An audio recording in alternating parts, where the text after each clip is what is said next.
The pen was still warm in my hand when their lawyer stopped breathing. I had just signed away everything my husband owned, and across the table, his two kids were squeezing each other's hands, smiling the way people smile when they think they've won. Brandon already had his phone out. Sheila was crying the good kind of tears. Then their attorney turned to the last page of the trust file, and his eyes moved across one short line, and the smile on his face just slid off. He read it again. He set the paper down like it had burned him. Nobody in that courtroom knew yet what that one sentence was about to do to this family. What it did, I'll never forget. But to understand how I ended up signing away every dollar in that room, you have to go back to the morning after I buried Raymond. Welcome back to Calm Drama Stories, where ordinary people meet impossible family moments and find out exactly what they're made of.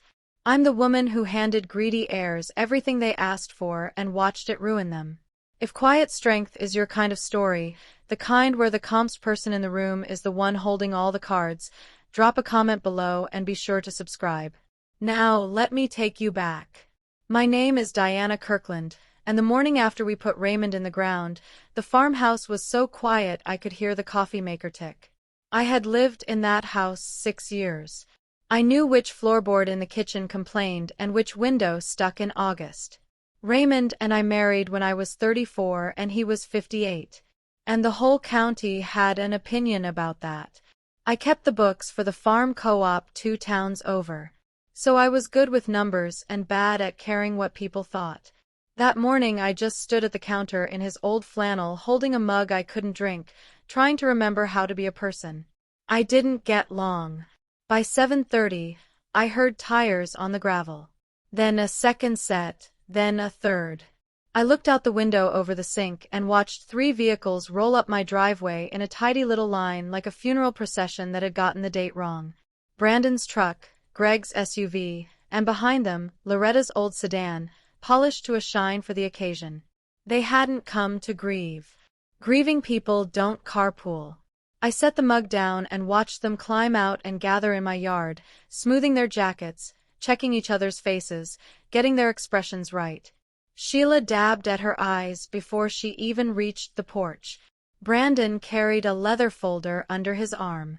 I had been a widow for 19 hours, and my husband's family had arrived with paperwork. I didn't open the door right away. I let them knock. I wanted one more minute of the house being only mine because some part of me already knew that the second I turned that handle, the grieving would have to wait and the fighting would begin. The knocking got louder.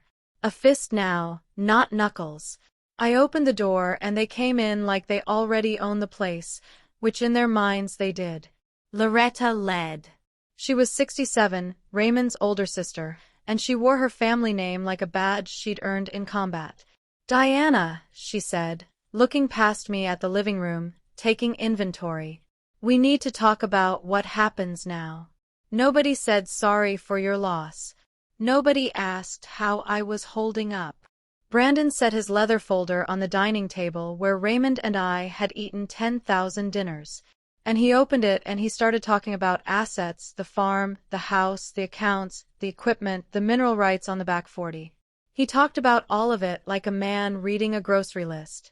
And Greg stood behind Sheila with his arms crossed, nodding at every line. Sheila cried softly into a tissue and said she just wanted what was fair, what Daddy would have wanted. I stood there in my dead husband's flannel and let them talk. Then Loretta delivered the line she'd clearly practiced in the car. She looked me dead in the eye, lifted her chin, and said it slow so it would land. "You married him. We're made of him." There it was. I wasn't blood, so I wasn't real. 6 years of marriage, 3 years of changing his sheets and driving him to chemo. And to this family, I was a house guest who'd overstayed. Brandon slid a single sheet of paper across the table toward me. "We'll start with this," he said. I looked down at it, and my stomach turned cold because I recognized the letterhead and I recognized the signature at the bottom. It was Raymond's, shaky, but his, and I knew exactly what they'd talked him into and when. The paper was a loan, $180,000 taken against the seed barn and the acres around it 8 months earlier, signed by Raymond when he was deep in his second round of chemo and could barely hold a fork. The stated purpose was repairs to the seed barn. The real purpose was sitting in my dining room with his arms crossed. I remembered the day they got that signature. Brandon had shown up with a man from a lender I'd never heard of. Said it was routine. Said the barn roof was failing and couldn't wait. I had pushed back hard. I called the bank that afternoon. I asked if I could freeze it, slow it, get a second opinion. But it was a farm operating loan against an asset Raymond still legally controlled. And Raymond, sick as he was still of sound mind. And he signed it because Brandon was his son. And a dying man wants to believe his son.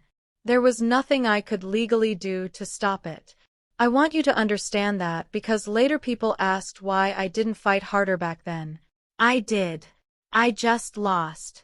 Brandon tapped the loan with one finger, watching my face, waiting for me to panic. The estate's responsible for this, he said. So, the sooner we settle everything, the better for you. He thought the debt was a knife at my throat. He thought he was watching me realize I was trapped. But I wasn't panicking. I was doing arithmetic. The same arithmetic I'd been doing quietly for 3 years. And the numbers were landing somewhere none of them could see.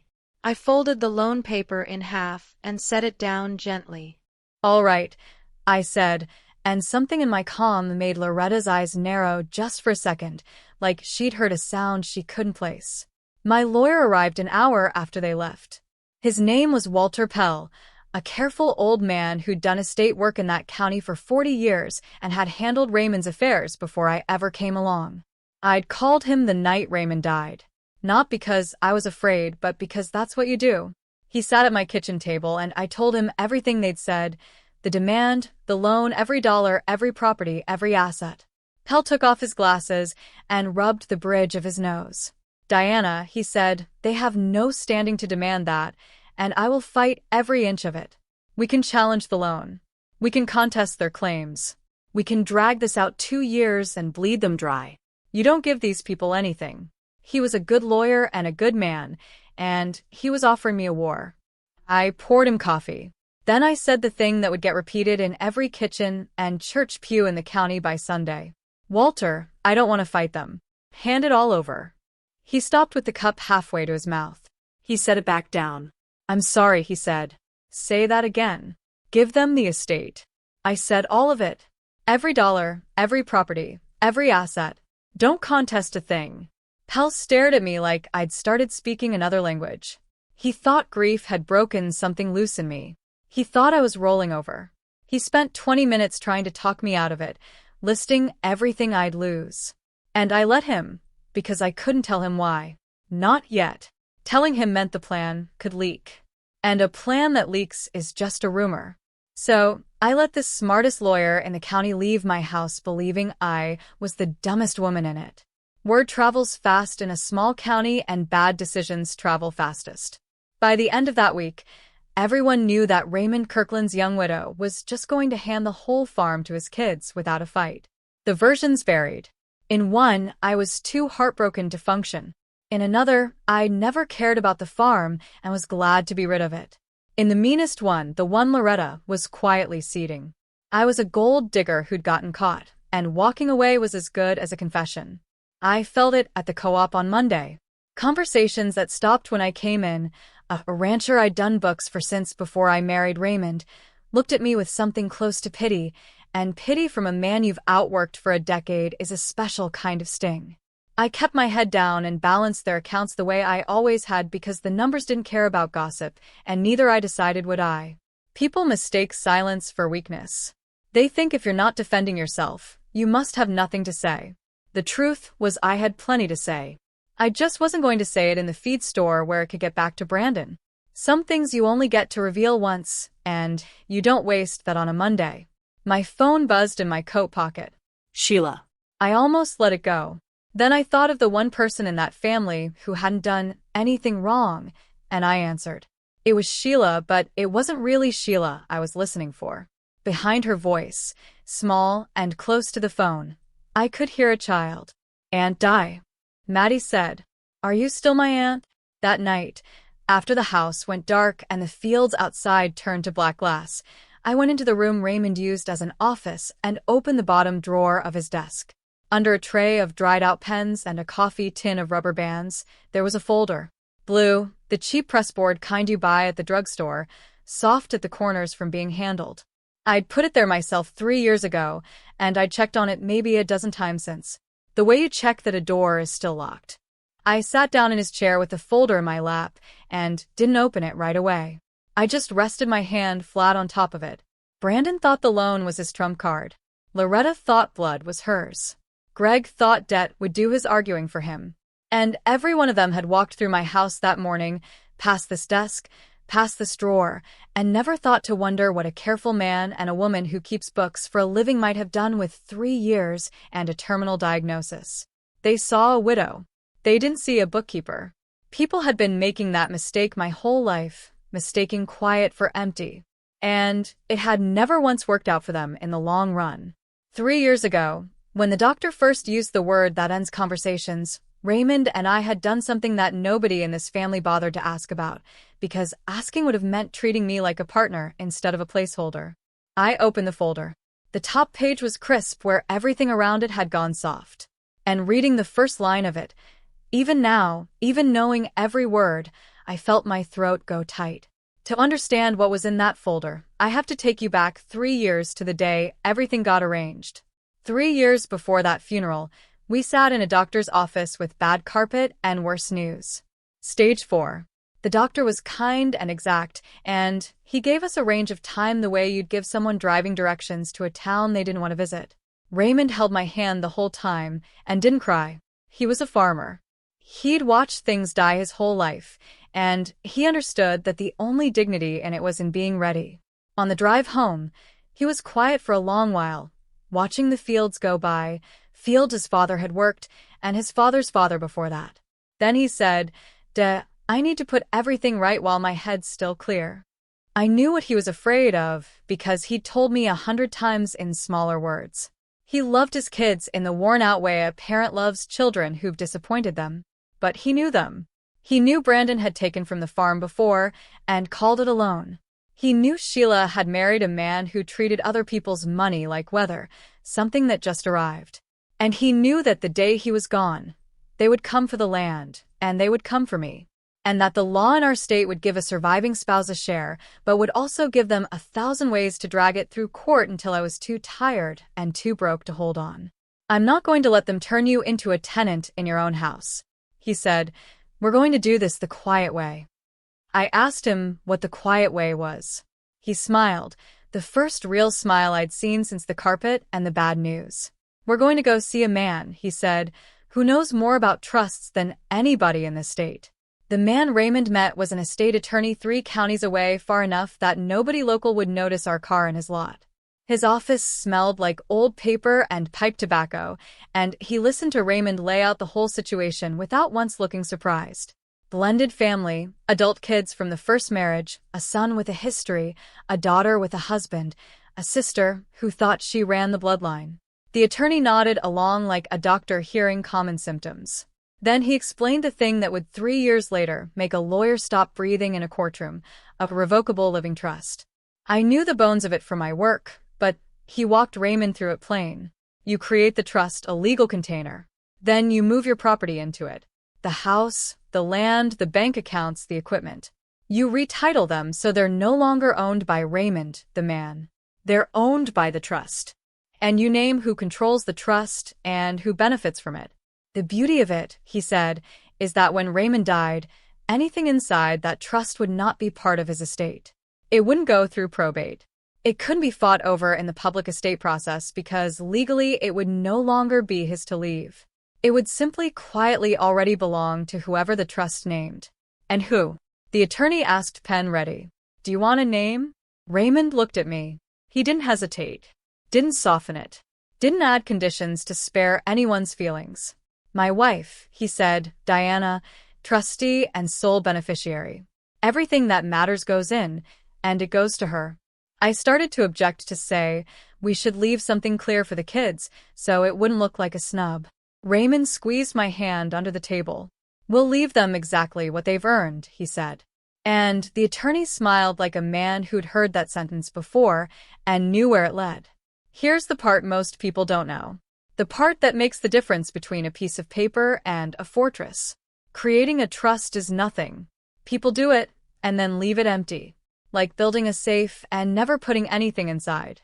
And when they die, their family finds an impressive document protecting a stack of air. Raymond didn't do that. We funded it. Over the next 2 months, quietly, county office by county office, we moved everything in. We signed a new deed transferring the farm into the Kirkland Family Living Trust and recorded it. We retitled the farmhouse the same way. We walked into the bank where we'd both done business for years and changed the savings and the operating account so the trust owned them. We even retitled the good equipment, the combine, and the 2 tractors worth real money. I kept the records of every transfer in that blue folder. Deed copies, account confirmations, dates, stamps. By the time we were done, Raymond Kirkland personally owned almost nothing. The trust owned it all, and the trust answered to me. I remember standing in the recorder's office, watching a clerk stamp the deed. This ordinary woman with a coffee stain on her sleeve and thinking she had no idea she was loading a weapon. We told no one. Not Pell, not the kids, not a soul at church. Raymond was firm about that. A secret 2 people keep is a secret. He said a secret 3 people keep is just slow news. There was one thing we left out of the trust on purpose. The old seed barn and the parcel it sat on. Raymond wanted something to stay in his personal name, something that would still pass through a normal estate, so that when the time came, it would look real. It seemed like a small thing, a leftover. I didn't understand yet how much that one leftover would matter, or that it would become the exact rope the greedy would hang themselves with. I used to think Raymond left the barn out of the trust by accident, a thing we ran out of time to finish. I was wrong. He did it on purpose, and he did it because he understood his own children better than they ever understood themselves. If I die owning nothing, he told me one evening on the porch, they'll smell it. They'll go looking. And a hungry man who goes looking will eventually find the trust and find a lawyer who will pick at it. A trust is hard to contest, but nothing legal is impossible if someone's angry enough and patient enough. So Raymond built them a meal. He left the barn and its parcel in his personal name, and he made sure the loan Brandon would inevitably push him into got tied to that personal property, not to the trust. The idea was simple and a little bit ruthless, which is the only kind of plan that survives contact with greedy people. When he died, there would be a real estate to fight over, the barn, the parcel, a few thousand in a personal checking account he kept open for show. It would look like the leftovers of a modest farmer. And the family, certain there was more, would charge straight at that estate and demand all of it, every dollar, every property, every asset. The exact words he predicted they'd use. "Let them win the estate die," he said. "Just make sure you never fight them for it. The second you fight, you make it look valuable. Let them think they're taking it from you." I didn't fully grasp it then. I grasped it the morning Brandon slid that loan across my table and told me the estate was responsible for it. Because that was the moment I realized the trap had a second jaw, and they were the ones standing inside it. Back in the present, in the weeks after the funeral, the family stopped pretending to grieve and started building a case. Brandon hired a lawyer named Curtis Doss, a man with a billboard on the county road and a reputation for making people settle just to escape him. Within 10 days, I had a letter from Doss demanding a full inventory and accounting of Raymond's entire estate with a deadline and the kind of language meant to make a widow's hands shake. I read it twice at my kitchen table. Then I made a note of the deadline and went back to my dinner. They were demanding an inventory of the estate. I was happy to give them one. The estate, as far as the law was concerned, was a barn, a wetty parcel, a small checking account, and a $180,000 loan. Everything else, the part they actually wanted, wasn't in the estate at all. But Doss didn't know that, and Brandon didn't know that. And so, they kept sharpening a knife to cut a steak that wasn't on the plate. My phone lit up while I was reading the letter again. A photo this time sent from Sheila's number. Maddie, 9 years old, gap-toothed, holding up a drawing she'd made of a farmhouse with 2 stick figures out front, a tall one and a shorter one labeled in careful crayon. Me and Aunt Di. Under it, Sheila had typed, "She asks about you every day." I sat with that for a long minute. Whatever I felt about Sheila, whatever I knew about Greg, that child had drawn me a house and called me family with no agenda in the world but love. I set the lawyer's threatening letter and the little girl's crayon farmhouse side by side on my table. One of them was going to matter a great deal before this was over. It wasn't the one with the letterhead. Sheila and Greg came to the farm a few days later alone this time. No Brandon, no Loretta. Sheila said they wanted to talk private, family to family, and I let them in because of the crayon farmhouse, and against my better judgment.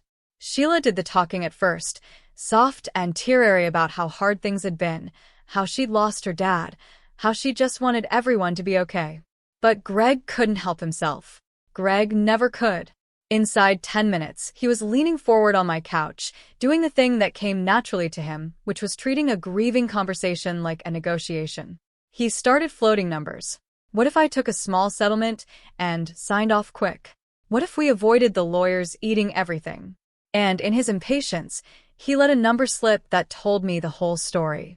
He mentioned, almost himself, that they needed $110,000 by spring, or they'd lose the house. There it was. The store Greg ran had gone under quietly the way those things do, and they were drowning. To them, Raymond's estate wasn't grief or justice or family. It was a life raft. I looked at Sheila while Greg talked, and for just a second, her composure cracked, and I saw it. The fear underneath. The woman who lay awake doing the same arithmetic I did, but getting terrifying answers. She wasn't cruel like her brother. She was scared, and she'd hitched herself to a man who'd spend her father's grave for a down payment. I almost felt sorry for her. Almost. Then Greg said, "So, you understand why we can't just let you keep stalling?" And put his hand on Sheila's knee like she was a prop in his pitch, and whatever softness I'd felt cooled into something steadier. I understood them now. Understanding is not the same as forgiving, and it is a long way from surrender. If Greg worked in numbers, Loretta worked in reputation, and reputation was the currency she'd hoarded her whole life. She had spent 67 years being a Kirkland in a county that remembered who your grandfather was, and she spent it freely now against me. She made calls. She mentioned things at church. She had coffee with the women who organized every funeral lunch and bake sale within 20 miles. And she let it be known sorrowfully that poor Raymond's widow was being difficult, that blood was being pushed aside, that it just wasn't right what was happening to those kids. She never said a false thing outright. She was too smart for that. She just arranged true-sounding pieces into a false shape and let other mouths carry it. Within 2 weeks, I could feel the temperature of the whole town drop a degree every time I walked into it. And then she said her line again, the one she'd practiced in my driveway, except now she was saying it to anyone who'd listen. She married him. They're made of him. It traveled. People repeated it like scripture, like it settled something. I heard it secondhand from the woman at the pharmacy, who had the decency to look embarrassed while she said it. Just like that, she reduced my marriage to a transaction and Raymond's children to his rightful heirs, and me to an outsider with my hand in the till. I didn't answer it. Not yet. You don't swing at a punch that's designed to make you swing. But I wrote it down that night in the blue folder on a fresh sheet. The exact words and who was spreading them and where. Not because I needed evidence, because I wanted to remember, when the day came that I finally got to set the record straight, exactly which lies I'd be straightening, and exactly whose mouths they'd come out of. I drove out to Walter Pell's office to talk strategy, and I made a decision in his parking lot that I'd question a dozen times before it was over. I decided not to tell him about the trust. Not yet. It wasn't that I didn't trust Walter. It was that I'd kept this secret airtight for 3 years, exactly the way Raymond wanted, and the closer we got to the end, the more it felt like the whole thing depended on no one seeing it coming. A lawyer's office has staff, has phones, has a partner who plays golf with people. Secrets leak through good men just as easily as bad ones. So, I sat across from Walter and let him keep believing he was representing a woman who'd given up. He had the inventory demand from Doss in front of him, and he was worried. "If you won't fight them on the estate," he said, "then at least let me fight them on this loan. $180,000 against you is serious. Diana. Don't fight the loan either. I said, don't fight any of it. Just make sure that when the time comes, everything goes through the proper estate process in open court with a judge. No private settlements, no deals in my kitchen. Whatever they want from the estate, they get it in front of a judge. On the record, Walter looked at me for a long moment. He was a sharp man, and I could see him sensing the shape of something he couldn't quite see. The way you sense a step in the dark with your foot before your eyes adjust. Diana, he said slowly, is there something you're not telling me? I looked him in the eye. This decent man who'd known Raymond 40 years. And I told him the only lie I told in this entire story. No, Walter, I said. I'm just tired of fighting. He nodded, and he believed me, and I hated that I had to do it that way. That night, I went back to the blue folder because something had been nagging me since the funeral, and I finally let myself look for it. Behind the deeds and the account confirmations, in a plain sealed envelope I'd almost forgotten Raymond had given me was a letter. He'd written it the winter before he died on a bad day when his hands shook, and he'd made me promise not to open it until I needed it. I'd told myself I didn't need it yet. That night, with the town turned against me and a lawyer's deadline ticking and my own attorney looking at me like I'd lost my mind, I decided I needed it. I slid my thumb under the flap and unfolded the page. His handwriting was worse than I remembered, but the words were steady, the way his voice had always been steady, even when his body wasn't. He'd written it plain, no flowery goodbyes, because that wasn't him. The center of it, the line I'd carry with me into that courtroom and carry still, said this. They'll come for it all, die. Don't fight them. Let the paper do the talking. I read it 4 or 5 times. I pressed it flat on the desk with both hands like I could absorb it through my skin. He had seen all of this coming, every move of it from inside a dying body, while his children circled. He'd known Brandon would push the loan. He'd known they'd demand everything. He'd known I'd be tempted in my grief and my pride to stand up and fight them, and in fighting them ruin the very trap he'd built. And so he'd reached forward through time, through his own death to put a hand on my shoulder and tell me to hold still. Don't fight them. Let the paper do the talking. I folded the letter back up, and I knew finally and completely exactly what I was going to do. I sat in Raymond's chair until almost dawn, mapping it out. And the more I mapped, the more I admired the man I'd married. His plan only worked if I did nothing. That was the genius of it, and the hardest part of it. Every instinct I had screamed at me to defend myself, to march into town and tell everyone about the trust, to wave the deeds in Loretta's face, to call Doss and tell him his client was chasing an empty barn. And every one of those instincts was wrong. The moment I revealed the trust early, they'd adjust. They'd find a different angle. Maybe attack the trust itself, maybe claim Raymond wasn't competent when he signed it, drag a real fight out for years. But if I stayed quiet, if I let them believe the estate held everything, they would do something irreversible. They would formally, legally, in front of a judge, claim the estate and everything attached to it, including the loan. They'd plant their flag on that barn and that debt, and call it victory. And once they'd claimed it on the record, they couldn't unclaim it when they realized what it was actually worth. The letter said, let the paper do the talking. And now I understood which paper, and when. Not my paper, theirs. I'd let them write their own demand, sign their own claim, and walk into the trap carrying the bill. All I had to do was be the calm, defeated widow they already believed I was, right up until the second the judge made it final. I made coffee as the sky went gray over the fields. I felt Raymond in that kitchen more than I had since he died. Not as a ghost, but as a partner who'd done his half of the work and trusted me to do mine. Then the phone rang. It was Walter Pell, and his voice was tight. Diana, he said. The court date came through. The estate hearing was set for 3 weeks out. A real date, a real courtroom, a real judge who would formally determine and distribute Raymond's estate. 3 weeks after 3 years of quiet preparation, everything was going to come down to a single morning, and I felt the clock start ticking in my chest like a second heartbeat. Brandon felt it, too, but he read it backward. He thought the deadline was pressure on me, so he turned the screws. He started showing up around the edges of my life, not threatening exactly, just present, reminding me he wasn't going away. He posted in the county's community group online a long, sorrowful message about families and legacies and how some people marry in and forget what blood means. He didn't name me. He didn't have to. The comments did it for him. Neighbors I'd known for years lining up to agree. A few of them adding details that weren't even true. I watched it happen on my phone, the public shaming of a woman who'd done nothing but keep quiet, and my thumb hovered over the reply box more than once. I could end it in a few plain sentences, a trust, a deed, a date, and every one of those commenters would go silent and start deleting. But I closed the app instead. 3 weeks. I just had to be patient for 3 weeks. Raymond had been patient for 3 years, sick and dying, holding this whole thing in his head and never once letting it slip. I could give him 3 weeks. The afternoon before everything changed, an envelope came from the court, formal and heavy, confirming the hearing.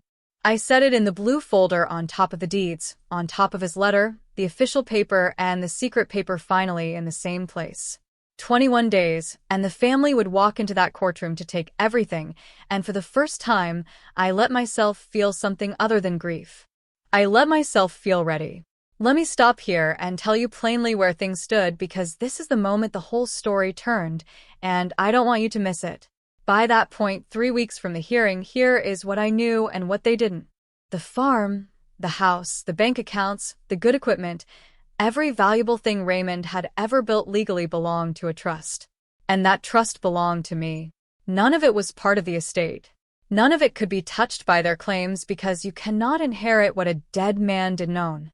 What was left in the actual estate, the thing they were about to fight me for in open court, was a failing barn, a scrubby parcel of land, a checking account with a few thousand in it, and a debt of $180,000 that Brandon himself had engineered.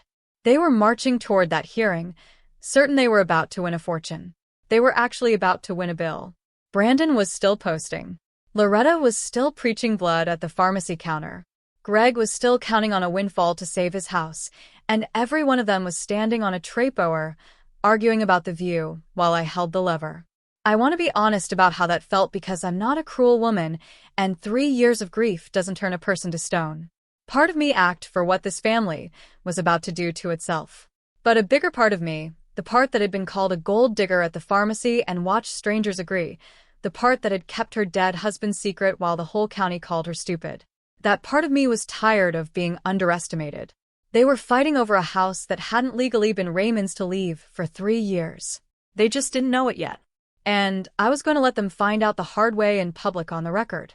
With 2 weeks left, Greg made his move.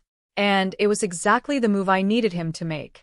He called and asked to meet, and he came alone, which told me he was getting desperate enough to cut Brandon out. He sat at my kitchen table with a folder of his own, and a fountain pen, like props, would make him credible. "We don't all need to go to court," he said. "It's ugly. It's expensive. It drags your name through more mud. So here's what we do. You sign a simple waiver now, agreeing not to contest the estate. The kids take what's theirs. Everybody moves on. Clean." He slid the waiver across the table at me, and I looked at it, and I had to work to keep my face still because Greg had just tried to hand me a gift and didn't know it. A private waiver signed quietly in my kitchen would have left the trust hidden and the estate unsettled. But I didn't want the trust hidden anymore. I wanted it revealed at the exact right moment in the exact right room. So I did the thing that sealed all of their fates. I said no to the kitchen and yes to the court. "I'm not signing anything in private, Greg." I said, "If I'm going to give it all up, I want a judge to see me do it. I want it clean and final and on the record so nobody can ever come back later and say I was confused or pressured." Greg's face lit up. He heard a beaten woman who just wanted it over with dignity. He practically thanked me. He gathered his unsigned waiver and his showy pen and went off to tell Brandon the good news that the widow had folded, that she'd sign away everything in open court without a fight. He didn't notice that I'd just chosen the venue. I'd picked the room where the paper would finally talk. What I didn't plan, what I couldn't have planned, was that the first person to sense the truth wouldn't be family at all. It would be their own lawyer.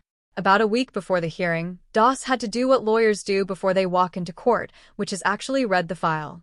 He pulled the public records on Raymond's property, the way any competent attorney would to confirm what his clients were about to claim. And somewhere in a county records office, Curtis Doss frowned. I know. He frowned because his paralegal mentioned it later in the offhand way small towns leak everything eventually. He'd pulled the deed on the farm, expecting to see Raymond Kirkland's name, and instead he'd seen a name that didn't belong. Kirkland Family Living Trust. He pulled the deed on the house, the same name. He checked the dates. 3 years old. A careful lawyer feels his stomach drop in that moment because he understands instantly what it means, even if his clients never will. But here's the thing about a lawyer like Doss, the billboard kind, the kind who gets paid to make widows fold. He'd already told Brandon this was a slam dunk. He'd already collected a retainer built on certainty, and his clients were loud, confident men who didn't like hearing the word problem. So Doss did the thing that would help me most. He told himself it was probably nothing, a technicality, something he'd sort out in the room. He underestimated it the same way they all underestimated everything, because looking at it straight would have meant admitting the case was already lost. He filed the trust document into the court record as part of the asset disclosure almost as an afterthought, a box to check.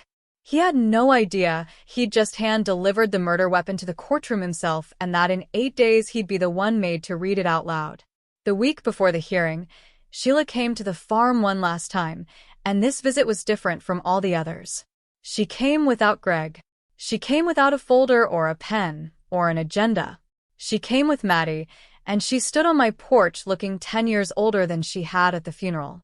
I couldn't get a sitter, she said, which was a lie, and we both knew it. She'd brought the child because the child was the one true thing left between us, and she knew it. Maddie ran straight to me and wrapped herself around my legs like no time had passed. And I put my hand on her hair, and over the top of her head, Sheila and I looked at each other. Duh, she said quietly. Is there anything I should know before all this? For one moment, I almost told her. I almost said, Sheila, walk away. Take your daughter and your husband and walk away from that courtroom, because you're about to lose what little you have left. But I thought about Greg, and how anything I told Sheila would be in Greg's ear within the hour, and how Greg would find a way to turn even a warning into a weapon. So I knelt down to Maddie's level instead, and admired her drawing, and asked about second grade. And I let Sheila stand there with her question unanswered. Before they left, Maddie pressed her crayon farmhouse into my hand, the one with the 2 stick figures. So you don't forget me, she said. I told her I could never. After their car disappeared down the gravel, I stood on the porch holding that drawing for a long time.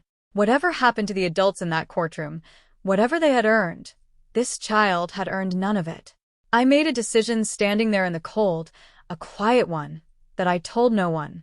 Whatever I won, Maddie was getting a door out, a fair one, not a cold one. The night before the hearing, I sat at the kitchen table and built the file I'd carry into court. And I built it the way I balanced the co-op's books. Clean enough that anyone could follow it and honest enough that no one could break it. The notarized trust document signed and dated 3 years prior.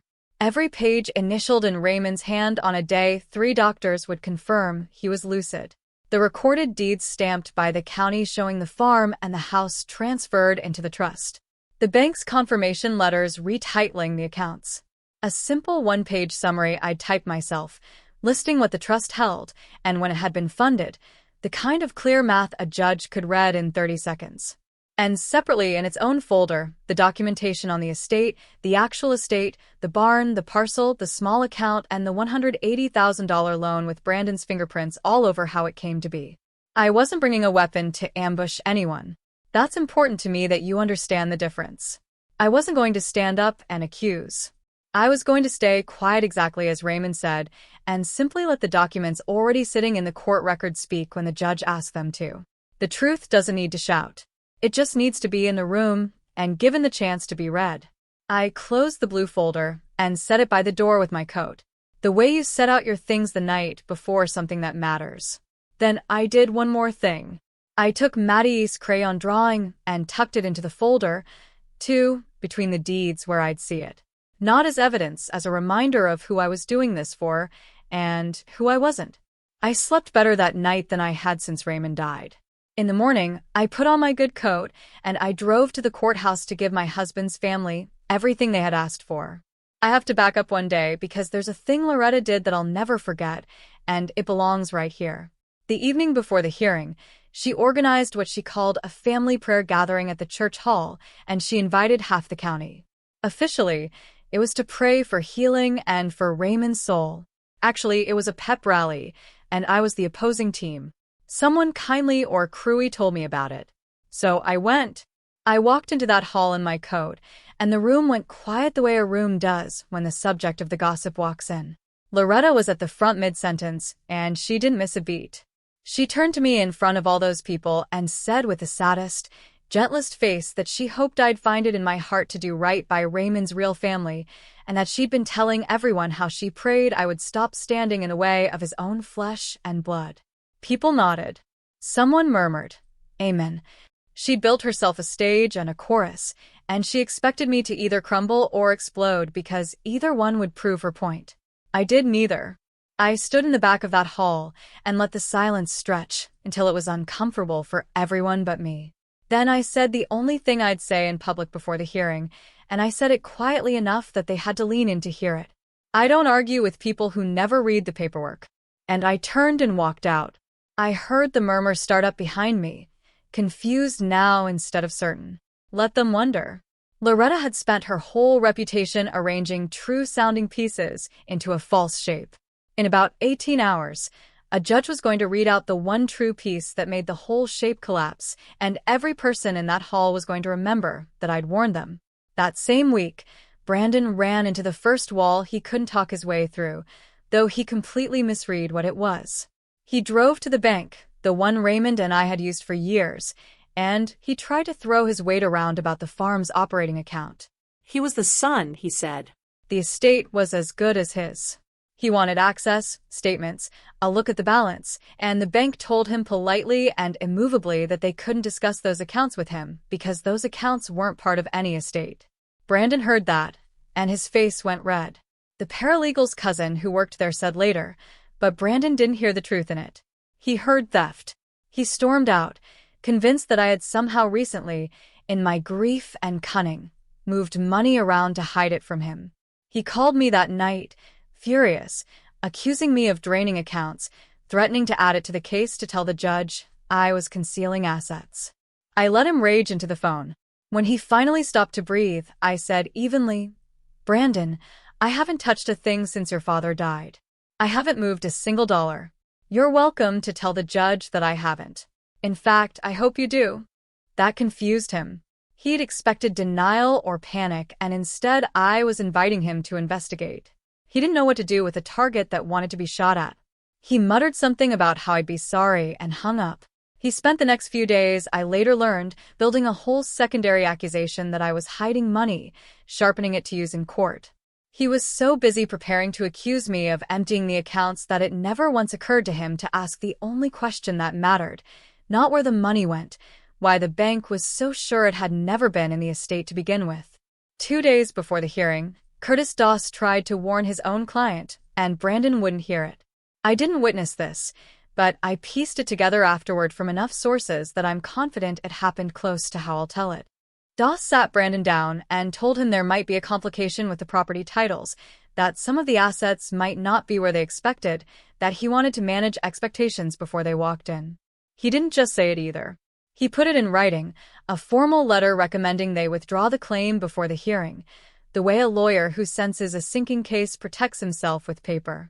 And Brandon, certain and greedy and surrounded by a family that had decided the farm was theirs by blood, signed an acknowledgement that he'd been advised to withdraw and was choosing to go ahead anyway. He'd heard there was paperwork on my side. He figured paperwork was just a delay, a technicality, the kind of thing a lawyer with a billboard got paid to bulldoze. "That's what we're paying you for," he reportedly told Dios. "Make it go away." Doss, who knew by then the case was already lost, but now had his client's refusal in writing to shield himself, did the only thing left to him. He took the rest of his retainer and let the courtroom do what he no longer could, which was make Brandon believe the truth. He'd disclosed the trust because he had to. He'd read it if the judge asked, and he'd let his client's own greed walk him off the cliff. It's a strange thing looking back how many people had a chance to stop this. Walter could have, if I'd let him in. Doss could have if he'd been brave. Sheila could have if she'd asked her question to someone other than Greg's wife. But everyone in this story was playing the part that grief or greed or cowardice had assigned them. And the only person who knew the whole script was me, sitting at my kitchen table with a blue folder and a dead man's letter, waiting for a Tuesday morning. The Tuesday came. The night before the hearing, I couldn't sleep. So, I did what I'd done every hard night since Raymond died. I took out his letter and read it one more time. They'll come for it all. Die. Don't fight them. Let the paper do the talking. I'd read it so many times, the creases were going soft. But that night, the words felt different because tomorrow they'd finally come true. I thought about the man who wrote them, hunched at this same desk with his shaking hands, dying and unafraid, spending some of his last good days building a quiet fortress around a woman his own children thought of as a temporary inconvenience. People had spent 3 weeks calling me the fool of the county, but Raymond had never once treated me like a fool. He treated me like a partner, like the one person sharp enough and steady enough to be trusted with the long game. And I realized sitting there that the best revenge I could take wasn't the courtroom at all. It was simply being exactly the woman he'd believed I was. Calm, patient, unbroken. I thought about Maddie's drawing, too, tucked in the folder, and I made my final decision about her.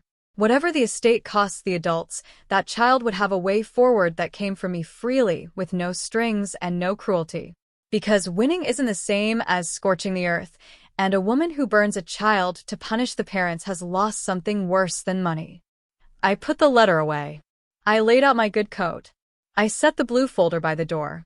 And just before I turned off the light, I said goodnight to Raymond out loud, the way I still did sometimes, and I told him the paper was ready to talk, and that I'd let it.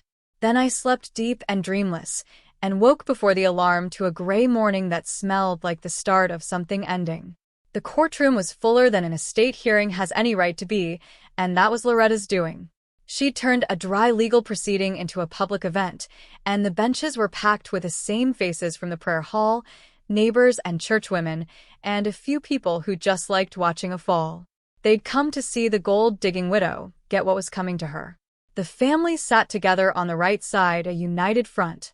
Brandon in a suit that didn't fit, leaning back like he already owned the room. Greg beside him doing math behind his eyes. Sheila, pale and small. Maddie thankfully left with a sitter this time. Loretta in the front row in her funeral best, chin up, holding court, even in silence. Curtis sat at their table with his files squared in front of him, and I noticed he wasn't leaning back. He was the only one on that side of the room who looked like a man waiting for a storm. I sat on the left with Walter Pell, who still believed he was about to watch his client surrender everything she owned. He'd argued with me one last time in the hallway. I'd thanked him and told him to trust me. He'd sighed the sigh of a good lawyer being asked to do a bad thing. I had the blue folder closed on the table in front of me, my hands folded on top of it, calm as a Sunday. Across the aisle, Brandon caught my eye and smiled. A small, cruel, victorious smile. The smile of a man who's already spent the money. I didn't smile back. I didn't glare. I just held his gaze for a second, then looked down at my folded hands. Let him think it was defeat. The bailiff called us to order. The judge came in, a no-nonsense woman in her 60s with reading glasses and 40 years of watching families tear themselves apart over money. She opened the file, and it began. The judge ran it by the book, and the book was on the family side, or so everyone in that room believed. She confirmed the proceeding was to determine and distribute the estate of Raymond Kirkland, deceased. She asked the petitioners to state their claim. Doss stood, and to his credit, his voice didn't shake, though I watched his hand rest flat on the trust document in a stack like a man steadying himself. He stated that Raymond Kirkland's children, Brandon and Sheila, as his direct heirs, were claiming the entirety of the estate, every asset, every property, every account. He said the exact words from my kitchen, every dollar, every property, every asset. And beside him, Brandon nodded along, and Loretta's chin lifted another inch. Then the judge turned to me and the surviving spouse. She said, looking over her glasses. "Mrs. Diana Kirkland, you're entitled under state law to a spousal share of this estate. Do you intend to assert that claim?" This was the moment. Walter leaned toward me, one last silent plea in his eyes. The whole room waited for the widow to either fight or fold. I stood up. My legs were steady. My voice, when it came, was quiet and clear, and I'd practiced keeping it that way because Raymond had taught me that the calmest voice in a loud room is the one everyone strains to hear. "No, Your Honor," I said. "I'm not asserting any claim against the estate. I'm not contesting anything. Whatever is in Raymond's estate, his children can have all of it, every asset. I'll sign whatever waives my spousal share here, in open court on the record." A sound moved through the family side of the room, a soft exhale of triumph. Brandon actually clapped Greg on the shoulder. Sheila's hand went to her mouth. Loretta closed her eyes like a woman whose prayers had been answered. The judge raised an eyebrow, surprised, because surrendering widows are rarer than greedy heirs. "You understand, Mrs. Kirkland, that this is final. You're waiving your legal right to a share of your late husband's estate." "I understand completely," I said. "Every asset in the estate is theirs. Please read it carefully." I sat down. Walter was staring at me. And across the aisle behind all the celebration, I saw Curtis Doss close his eyes for just a moment because he and only he had heard the second meaning under my words. The clerk brought the waiver to my table. It was a simple document, a few paragraphs in plain legal language, formally giving up my spousal claim to Raymond Kirkland's estate. Walter put his hand on my arm. A last quiet attempt to stop me. "Diana," he whispered, "once you sign this, it's done. There's no taking it back." "I know exactly what I'm signing, Walter," I said. "I've known for 3 years." He pulled his hand back and looked at me like he was seeing me for the first time. The clerk set a pen on the table. It was an ordinary courthouse pen, but I'll always remember it as warm because my hand was steady and sure around it in a way that surprised even me. The family watched, leaning forward as one body, hungry for the sight of my signature, the moment they'd win it all. Brandon had his phone half raised. I signed Diana Kirkland in my plain, even hand, the same handwriting that had balanced 1,000 ledgers and recorded a dozen secret deeds. I signed away every right I had to my husband's estate without hesitation, exactly as the long, form story of my own life had promised I would. The clerk took the paper. The family erupted in the restrained, churchy way people celebrate in a courtroom. Handshakes and squeezed hands, and Loretta dabbing at genuinely happy tears. They'd done it. The outsider had folded. The blood had won. Greg was already whispering to Sheila about the house, about spring, about being saved. Brandon was typing something on his phone, probably already telling people. And in the middle of all that joy, the judge, being thorough, did the one ordinary procedural thing that turned their victory to ash. She looked at Doss and said, "Counsel, before I distribute this estate, the court will confirm exactly what the estate contains. Please read the asset disclosure into the record, including the trust document you filed." The room kept celebrating. They didn't hear it, but Doss did. Doss went very still. Curtis Day stood up slowly with his copy of the asset disclosure in his hand, the same packet he'd filed almost as an afterthought because the rules required it. He'd hoped, I think, never to have to read it. He'd hoped the estate would be distributed on the family's claim, and the trust would stay a buried technicality he could deal with later, quietly, for a fee. But judges don't distribute estates on hope. They distribute on inventory. And so the man Brandon had paid to win was now required by the court to stand in front of everyone and read the document that proved they had already lost. He started with the small things, his voice careful and flat: the seed barn, the parcel of land it sat on, a personal checking account holding a little over $4,000. The family nodded along, still smiling, waiting for him to get to the good part. The farm, the house, the real money. He turned to the next page. He paused. The smile was still on Brandon's face, but it had stopped meaning anything. The way a clock keeps its hands up after it stops. Doss looked at the page for a long moment, and then he read because he had no choice. The line he'd found in the records a week ago and prayed wouldn't matter. "Let the record reflect," he said slowly, that the real property known as the Kirkland Farm, together with the residence and the primary financial accounts, was transferred by recorded deed into the Kirkland Family Living Trust 3 years prior to the deed's death and is therefore not part of this estate. Then he stopped. He just stopped mid-breath, and the silence that came down on that courtroom was the loudest thing I have ever heard. The pen was still warm in my hand. Brandon's smile finally died. "What?" he said. Not loud yet, just confused. A man who's missed a step in the dark. "What do you mean not part of the estate?" Doss didn't answer. He was still staring at the page like it might change. So Brandon stood up, and now the volume came. All of it at once. "What does that mean? Read it again. Where's the farm? Where's the money?" The judge told him to sit down. He didn't. Greg had gone gray. Loretta's chin had finally come down.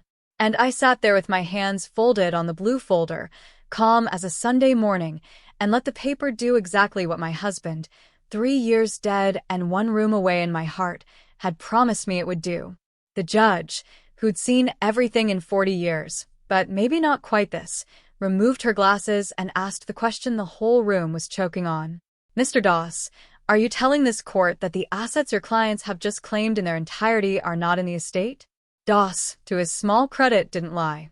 "Your Honor," he said, "it appears the principal assets were placed in a living trust during the deed's lifetime. The trust is not part of the probate estate. My clients have claimed, and Mrs. Kirkland has not contested the estate as it actually exists. And the estate as it actually exists," the judge said, reading now from her own copy, "consists of a barn, a parcel of agricultural land, and a checking account of approximately $4,000. She turned a page, subject to a secured debt against that property in the amount of $180,000. There it was. The line I'd waited 3 years and 3 weeks to hear read out loud by someone other than me. The estate they just won was empty, and it owed $180,000. I watched it land on each of them. Greg got it first because Greg understood money, and I saw the exact second the life raft turned to an anchor in his hands. Then Sheila, her hand sliding from her mouth to her chest. Loretta lasted, blinking because Loretta had never dealt in dollars, only in blood, and blood doesn't help you read a balance sheet. And Brandon, my husband's son, stood frozen between fury and understanding because some animal part of him had just realized that the loan he had engineered. The knife he'd pressed to my throat across my own dining table was attached to the barn, and the barn was in the estate. And the estate was now, by their own triumphant claim, entirely theirs. He'd spent 8 months and a lawyer's retainer and his father's last clear days fighting to win a debt with his own name on the wrong end of it. "The loan," Brandon said. His voice had no air in it. "The loan's tied to the barn. The loan," the judge confirmed, "is a liability of the estate you have claimed." Across the aisle, Doss quietly began putting his papers back in order, the gesture of a man who knows the meeting is over.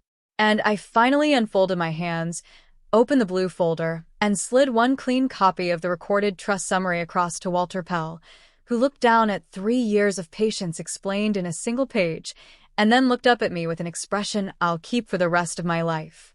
Brandon broke first, the way bullies do when the room stops being afraid of them. He turned on Doss, demanding to know how this happened, how his own lawyer hadn't caught it, and Doss gave him the flat look of a man who'd tried to warn him and gotten told to make it go away. "I advised you there was a complication with the titles," Doss said quietly. "You instructed me to proceed." Then Brandon turned on me, and this was the part I'd known was coming, the part where the man who called the estate his birthright realized exactly what his birthright was. "You did this," he said. "You set us up." I stood because I wanted to answer this one on my feet. "No, Brandon," I said, and I kept my voice as level as a tabletop. "Your father did this 3 years ago while you were too busy circling him to ask what he was thinking. I didn't set anything up. I just declined to save you from a debt you created. You wanted the estate. You demanded the estate. Every dollar, every property, every asset. The court gave you exactly what you asked for. It was all true. And the truth in front of 40 witnesses is a heavier thing than any insult.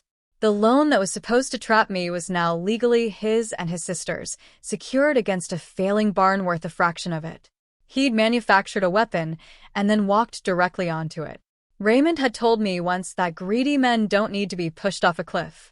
You just have to stop standing between them and the edge. Brandon stood there in his ill-fitting suit in the courtroom he thought he owned in front of the whole county Loretta had invited to watch his triumph. And he had no move left, no lawyer willing to fight, no fortune to seize, nothing but a smile he couldn't get back, and an inheritance that had cost him far more than it would ever be worth. Greg didn't even wait until we were out of the courtroom. The mask came off right there at the table in front of his wife and his in-laws and 40 neighbors because Greg had bet everything on this money and lost. And men like Greg always need someone else to hold the loss. He turned on Sheila in a furious whisper that carried farther than he meant it to. This was her family, her father. She'd promised him there was money, that the farm alone was worth a fortune, that they'd be saved by spring.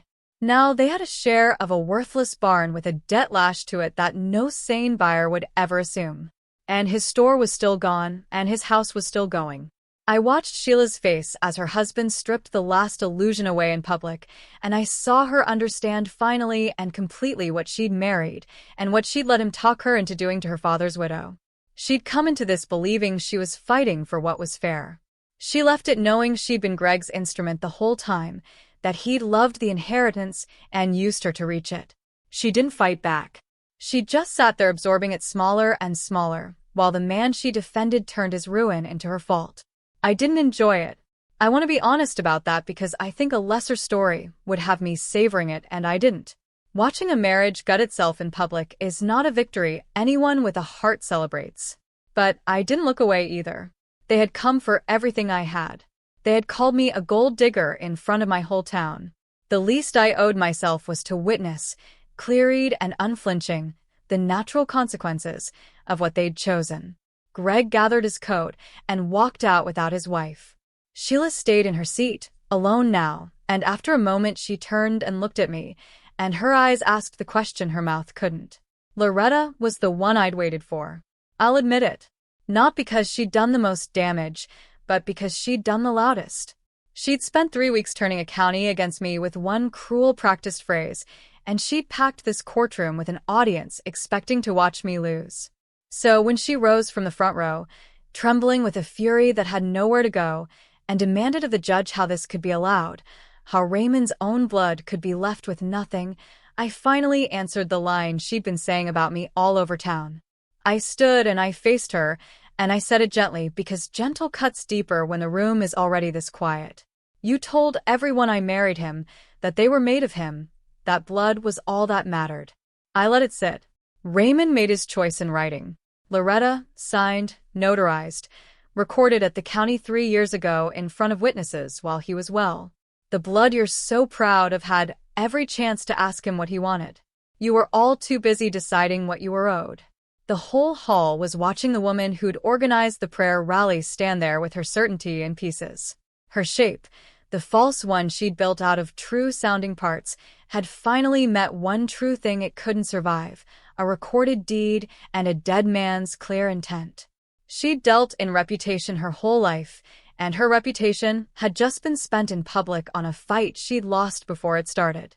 He left you exactly what he wanted you to have, I said. He just made sure you couldn't take what he wanted me to keep. She had no answer. There is no answer to a recorded deed.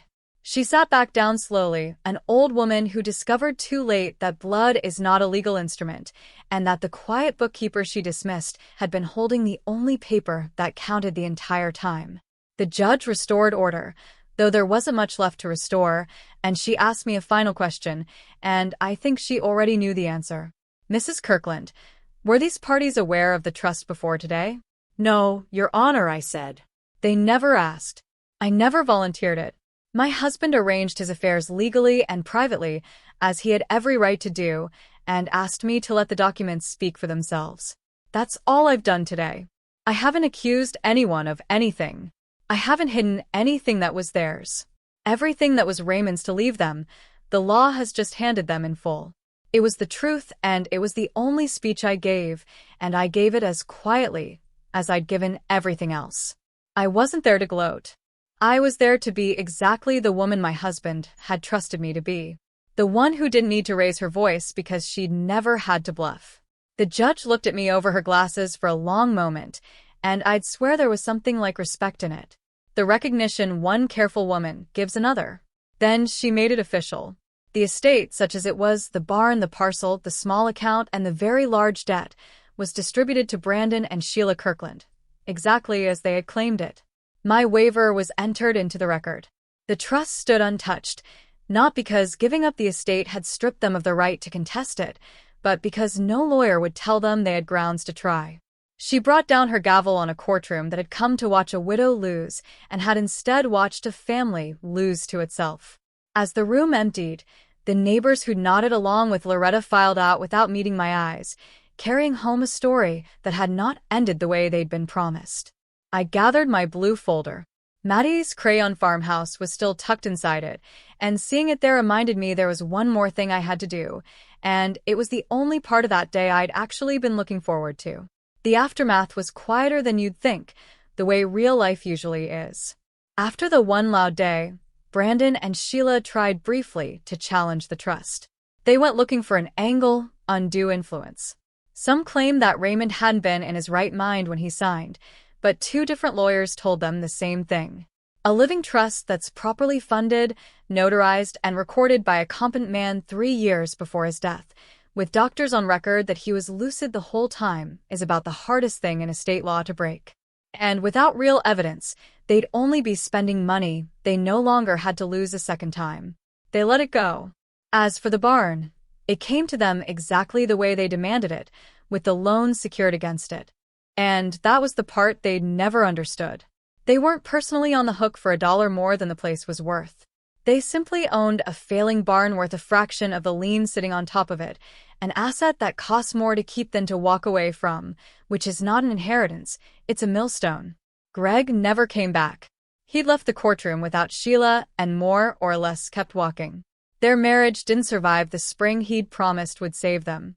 Loretta stopped going to the church where she'd held her rally, and the prideful little phrase she'd worn like a badge was never heard in that county again, because everyone who'd repeated them now remembered how the story actually ended. As for the town, opinion turned the way it always does, fast and shameless. And the same people who'd pied me started telling each other they'd known all along that the quiet bookkeeper was nobody's fool. I didn't correct them. I just went back to keeping the books at the co-op, balancing other people's numbers, living in the farmhouse that had been mine all along, the one Raymond made sure no one could ever take. There was one piece of business left, and it was the one that mattered most to me. A few weeks after the hearing, I called Sheila, and I asked her to bring Maddie out to the farm. She came nervous, expecting more loss. Instead, I told her I'd set up a fund inside the trust in Maddie's name for her education every year through college, untouchable by anyone but the girl herself when she came of age. It came from me freely with no conditions except that it could never be borrowed against or spent by an adult. Sheila started to cry, the real kind this time, and asked me why after everything. Because she drew me a house, I said, and called me family, and she never asked me for a thing. Maddie was out in the yard while we talked, running through the same grass I'd watched from the kitchen window the morning all this began. Whatever her mother and her uncle had done, that child had earned a door out of it, and I was glad to be the one to hold it open. The adults had gotten exactly what they had reached for. The little girl got something none of them had thought to want, a clean start. People ask me sometimes, the ones who know the whole story now, whether I feel bad about how it ended for them. I don't. And I've made my peace with not feeling bad. I never took a thing that wasn't mine. I never lied except once to a good man who forgave me. I never raised my voice, never accused, never schemed in the dark. I simply stood still and let people who decided I was nothing walk straight into the consequences of their own greed. That's the boundary I keep now, and it's the one Raymond taught me from inside a trust and a letter and 3 years of patience. I don't fight people for what's mine. I don't need to. I just make sure I know exactly where I stand on paper and in fact. And then I let the people who underestimate me find out the hard way that quiet was never the same thing as weak. If you take one thing from my story, take this. Dignity isn't shouting the loudest in the room. It's knowing exactly what ground you are standing on and having the patience to let the truth be read out loud by the very people who swore you had nothing. That's the day I handed greedy heirs everything they asked for and watched it become the thing that ruined them.